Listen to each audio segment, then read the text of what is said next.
Why did you come to the university hospital?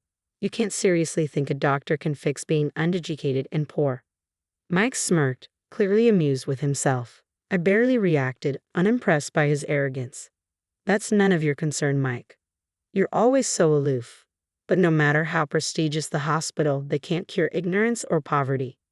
I didn't even bother with a fake laugh at his weak attempt at humor. Then suddenly, a nurse came rushing toward us. She looked directly at me, waving urgently.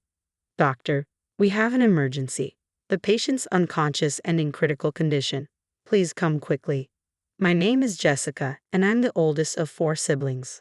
When I was in elementary school, our father passed away, leaving our mother to raise us on her own. The debt he left behind made it nearly impossible for her to make ends meet, no matter how hard she worked. At her request, I dropped out of high school to take a job at a nearby factory, determined to support my family so that my siblings could pursue their dreams without the burden of financial strain. Everything changed when I turned 18. After several dinner invitations from my supervisor, he asked me if I'd considered dating him. I had already developed feelings for him, so I agreed.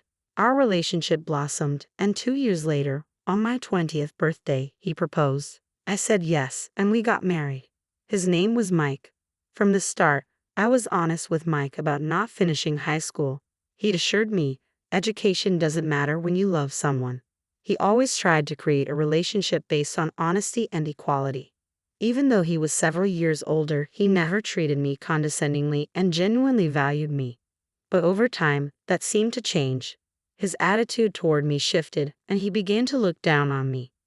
"Do you even realize who's been supporting your lifestyle? You should be more grateful," Mike said, his voice tinged with irritation. Mike's words made me flinch. When we got married, I left my job at the factory because he insisted so strongly that I become a stay-at-home wife. I had intended to keep working, but he told me, "I want you to take care of the household chores, and I expect a warm meal and a tidy home every day." Despite my worries about sending less money back home, I didn't argue and quit my job. Now, he sees me as nothing more than an unemployed, wasteful burden. "I actually want to work," I finally found the courage to say, but he just laughed at me. "Do you really think any company would hire a high school dropout like you? Your place is here, taking care of our home," he replied coldly. His words struck a chord with me. Maybe quitting my job, just as Mike wanted, had been a mistake. The allowance he gives me has been steadily shrinking, and I know if I complain about the lack of money, he'll probably blame my budgeting skills. So I stay silent and cover the shortfall with the savings I've been carefully building up.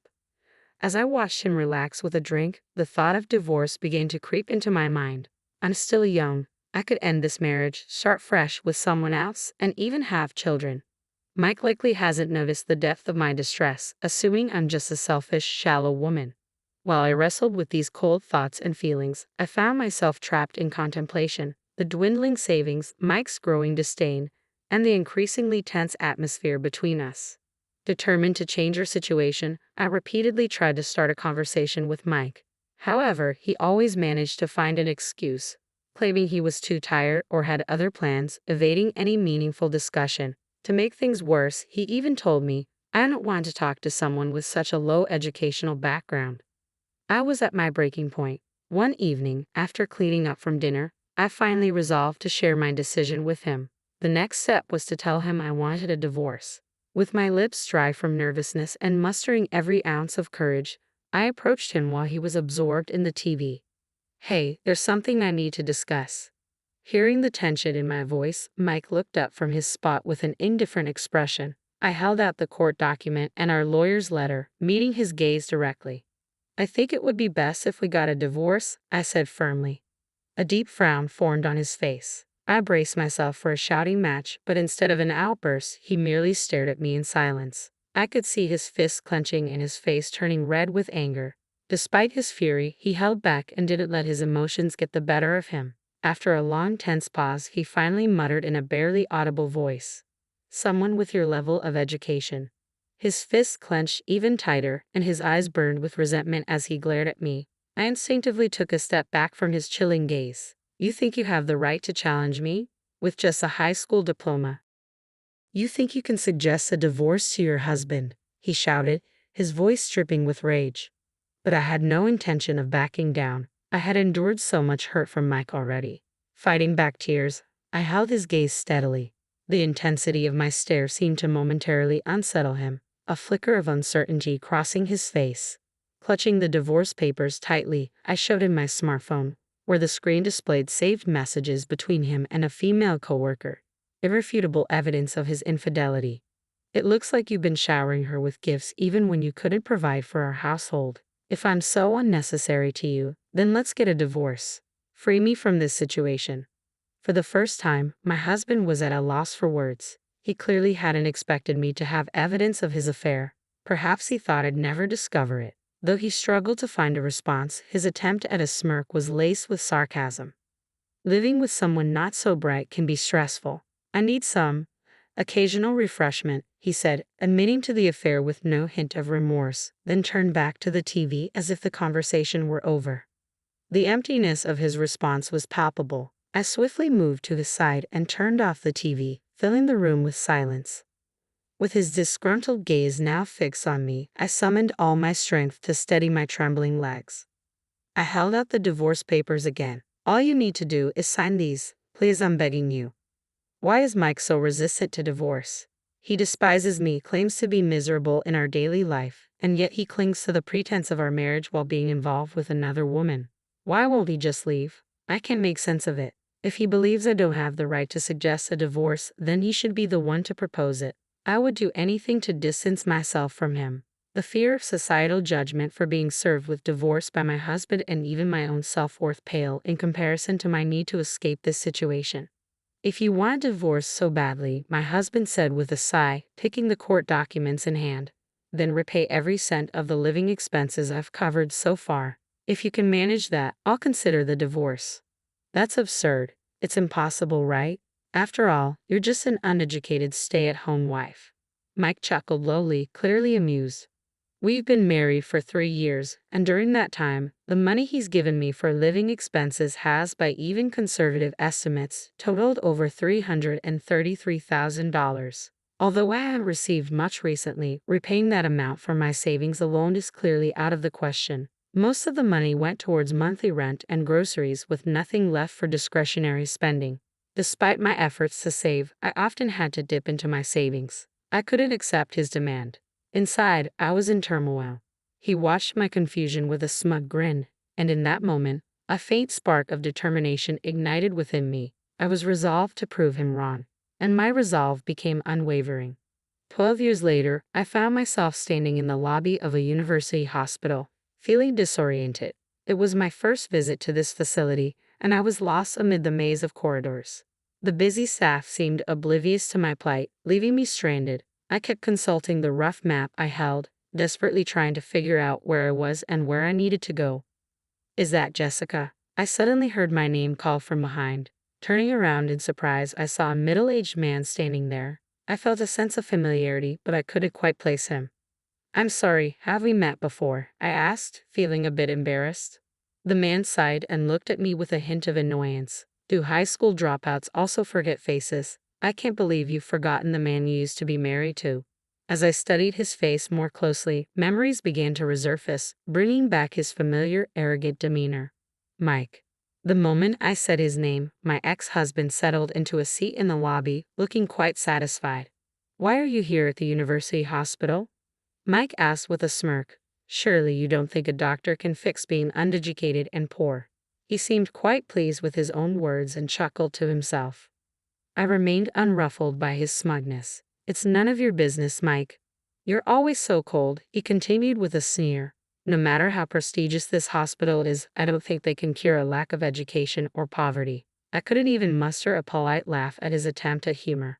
Just then, a nurse came rushing toward us. She looked in my direction and waved urgently. Doctor, we have an emergency patient. They're unconscious and in critical condition. Please come immediately. I stood up immediately and accepted a lab coat from the nurse. Mike's eyes widened in surprise as he watched me. I'm so sorry about this, especially on your first day here, the nurse said with a bow. There were no other doctors available. She quickly left, leaving Mike to stare after her. I couldn't afford to be distracted by Mike any longer.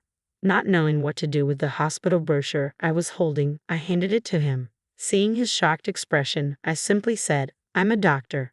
After the emergency treatment was completed, I headed straight to the consultation room.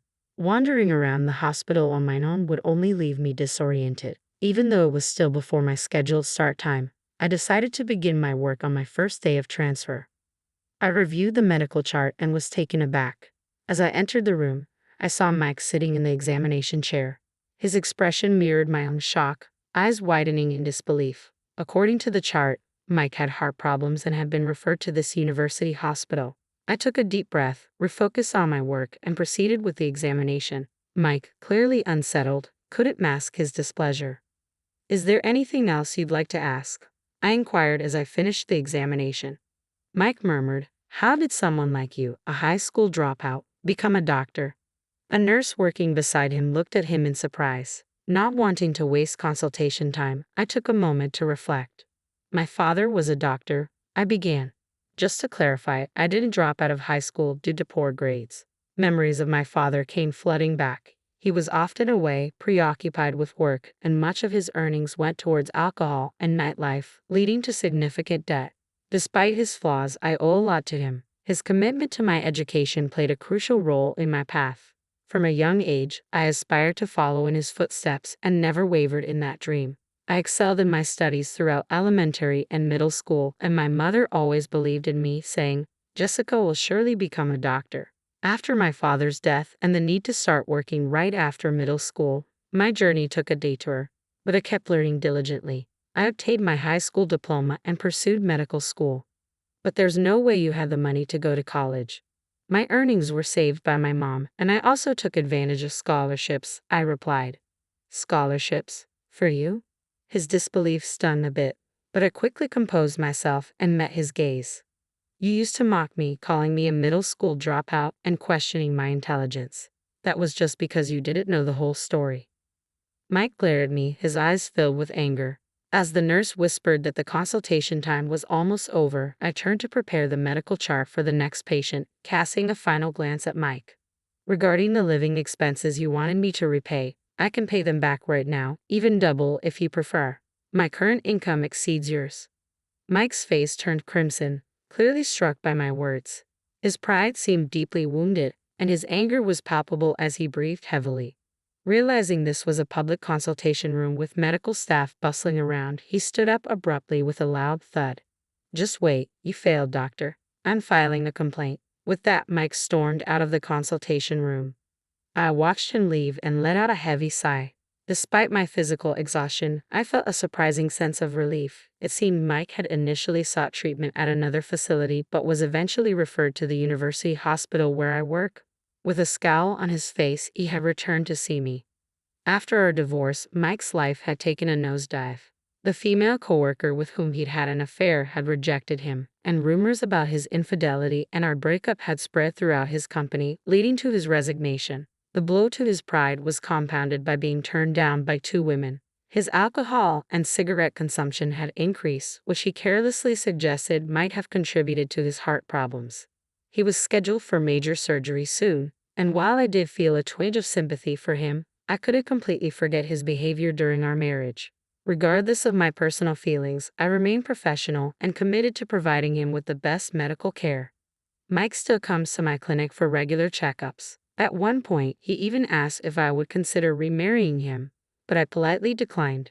For now, I have no intention of remarrying and am content living with my family at my parents' home. It may sound boastful, but I'm well regarded as a doctor and earn more than enough to support my family. My days are busy and fulfilling, but occasionally I look back on our married life with a sense of emptiness.